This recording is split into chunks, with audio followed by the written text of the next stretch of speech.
Intéressons-nous aujourd'hui à des grandeurs cinématiques. C'est-à-dire, je suis en dynamique. Le vecteur position OM, le vecteur vitesse V en un point M et l'accélération en un point M, en coordonnées polaires et en coordonnées cylindriques.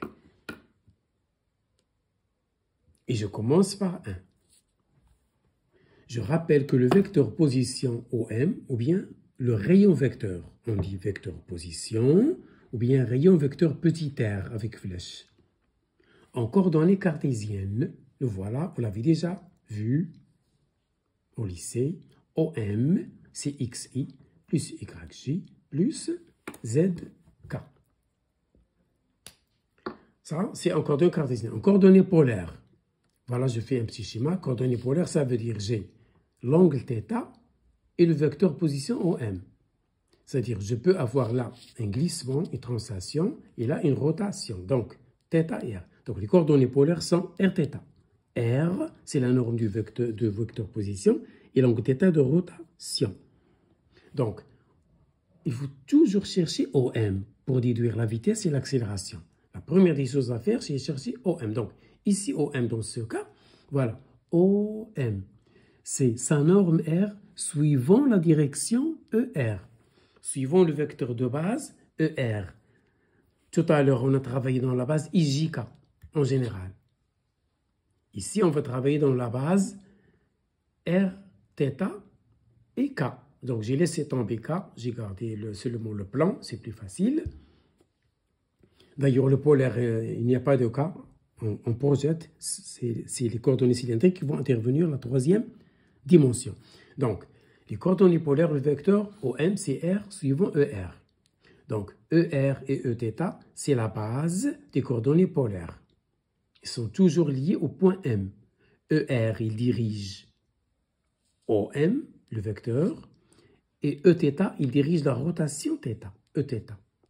Ça y est, imaginez là un cercle, et Eθ, il est tangent. Ces vecteurs ont pour norme 1, ce sont des vecteurs unitaires. C'est la base des coordonnées polaires. Et voilà, donc OM, c'est RER, ça y est. Et remarquez une chose, si je dérive ER par rapport à θ, si je dérive ER par rapport à θ, je trouve Eθ.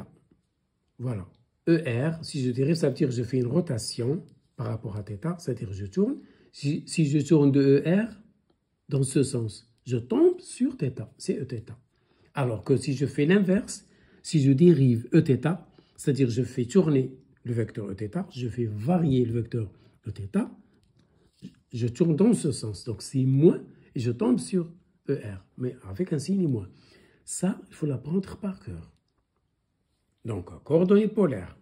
OM, c'est toujours R ou bien ρ. Le module ρ ou bien L, sa longueur. C'est la même chose, ER. Parfois R, mais elle est constante. Parfois, elle change. Ça dépend des exercices, des situations et des cas à étudier. Donc ça, c'est important. Voilà un petit schéma. Si je dérive ER par rapport à θ, je vais dans le sens positif. C'est Eθ. Si je fais l'inverse, c'est moins. Voilà d'où vient le moins. Voilà. En coordonnées cylindriques.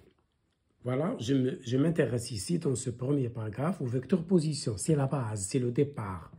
Donc, si vous voulez chercher la vitesse, l'accélération, la trajectoire, cherchez d'abord le vecteur position. Autrement, vous êtes bloqué, coincé. Voilà le coordonnées cylindrique. X, Y, Z. Voilà mon point M que j'étudie. C'est dans l'espace. Ce point M, en général, il n'appartient pas à la feuille. Il est là, dans l'espace. Je projette. J'appelle la projection sur le plan XY le point H. Ça y est, voilà R.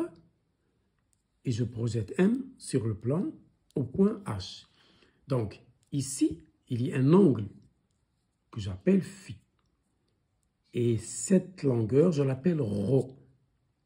La projection OH de OM sur le plan XY, sa longueur, c'est ρ. Donc, ρ, c'est la longueur de la projection de OM. M, il est projeté en H, donc ça c'est ρ, et là c'est phi. Donc, quelles sont les coordonnées cylindriques? Ce sont ρ, phi et z. ρ, phi, cet angle, et z. Pourquoi je n'ai pas l'appelé θ pour ne pas la confondre avec coordonnées polaires? Et voilà les vecteurs des coordonnées cylindriques. C'est euro, ça c'est euro, e phi. Et ez, il est orthogonal, c'est deux vecteurs. Ça y est, donc le ez, ou bien le k, il est perpendiculaire à euro et e phi. Donc, qu'est-ce que je veux moi? Je veux OM. OM, il est égal à OH plus HM. Donc, OH, c'est ρ suivant euro. Plus HM. HM, c'est Z, la hauteur Z, suivant K. Voilà OM en coordonnées cartésiennes, en coordonnées polaires et en coordonnées cylindriques. Ça, c'est le cours qu'il faut apprendre par cœur. La même chose comme tout à l'heure. Si je dérive E phi par rapport à phi, je trouve E phi. C'est toujours dans le même sens. Ça y est, comme ça. Si je dérive ce vecteur par rapport à l'angle, je trouve ce vecteur. Si je fais l'inverse, je trouve moins le vecteur. Ça, c'est important. Voilà, ça, c'est pour le vecteur position. Le vecteur vitesse. Je sais que le vecteur vitesse, c'est la dérivée du vecteur position. Donc, ici, j'ai dx, la dérivée, ensuite la dérivée du y par rapport au temps. Et la dérivée par rapport au temps de suivant k. Donc, voilà le vecteur en coordonnées cartésiennes. Vxi plus vyj plus vzk. Donc, la vitesse Vm, c'est la dérivée de m. Je dérive dans le repère dans lequel je manipule. Ça y est. Et là, c'est pour les coordonnées polaires. Donc, je dérive OM. Le OM, tout à l'heure, c'est RER. R varie et ER varie. C'est comme si j'avais le produit de deux fonctions f fois g. F fois g', c'est f'g plus fg'. C'est ce que j'ai appliqué là. Mon produit, c'est RER. Ça, c'est en coordonnées cartésiennes. Là, c'est en coordonnées polaires. Hein? Donc, R fois la dérivée plus la dérivée fois l'autre fonction. Et je trouve ça. Donc, voilà le vecteur vitesse en coordonnées polaires. C'est R θ point. Θ point, c'est-à-dire la dérivée de θ par rapport au temps, suivant θ. Plus R point. R point, ça veut dire la dérivée de la norme R, suivant ER. Ça, il faut l'apprendre par cœur. Et voilà, en coordonnées cylindriques, c'est la même chose, sauf qu'il faut mettre là ρ' au lieu de R, et là, il faut mettre phi' au lieu de θ, et ajouter Z point suivant K. Ça y est. Voilà pour la vitesse. Pour l'accélération, en coordonnées cartésiennes, c'est cette quantité, c'est la dérivée seconde de x, dérivée seconde de y, dérivée seconde de z. Ça, c'est AX, AY et AZ. Ça, c'est en coordonnées cartésiennes. En coordonnées polaires, je dérive la vitesse que je viens de trouver en coordonnées polaires. Dérivée par rapport de la vitesse en coordonnées polaires. Et voilà les opérations. Ici, vous avez f fois g fois h, trois fonctions. Donc, c'est f' fois gh plus fg' fois h plus fg h'. Il faut dériver à tour de rôle. Voilà, parce que tout varie. Voilà. En coordonnées polaires, voilà l'accélération. C'est l'accélération radiale suivant ER plus l'accélération orthoradiale suivant Eθ. Si jamais on vous dit que R reste constante, elle ne change pas, comme une longueur L constant, alors ça va sauter, et le R point saute. Chaque fois que vous avez qu'une chose est constante, sa dérivée est nulle. Si on vous dit que le mouvement de rotation est uniforme, c'est-à-dire θ, ne change pas, θ reste constante. Donc θ point va sauter, et la même chose, θ seconde. Ce sont des cas particuliers. Encore dans les cylindriques, c'est la même chose, sauf que vous ajoutez là Z seconde. Ça y est. Et au lieu de mettre R, vous mettez ρ, parce que tout à l'heure, je l'ai noté ρ. Vous mettez ρ, au lieu de R, vous mettez ρ. Ça y est, parce que ça, là, je suis en polaire, et là, je suis en cylindrique. Ce R, c'est la projection de OM. C'est OH. Vous mettez ρ au lieu de R ici pour ne pas faire de confusion. Et voilà un petit exemple, un petit entraînement. Soit une tige, voilà, qui tourne autour de l'axe Z. Il pointe vers nous, par exemple, dans le plan XY. Et sur cette tige, il y a une masse M qui peut glisser, qui peut faire des va-et-vient, des allers-retours. Donc, le ρ, la distance ρ, de O à M change, puisque M se déplace. Donc voilà, je vais chercher la vitesse de M, cette masse, par rapport à R. Le R, c'est celui-là, voilà, R, c'est X, Y, Z. Ou bien la vitesse de M par rapport à R. La tige, OM tourne. M glisse sur la tige.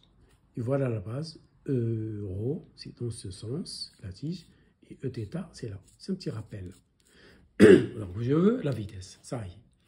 La première des choses, cherchons OM. Donc, OM, ici, j'ai appelé là ρ, ou bien L, ou bien petit a. Peu importe la notation. Donc, cherchez OM.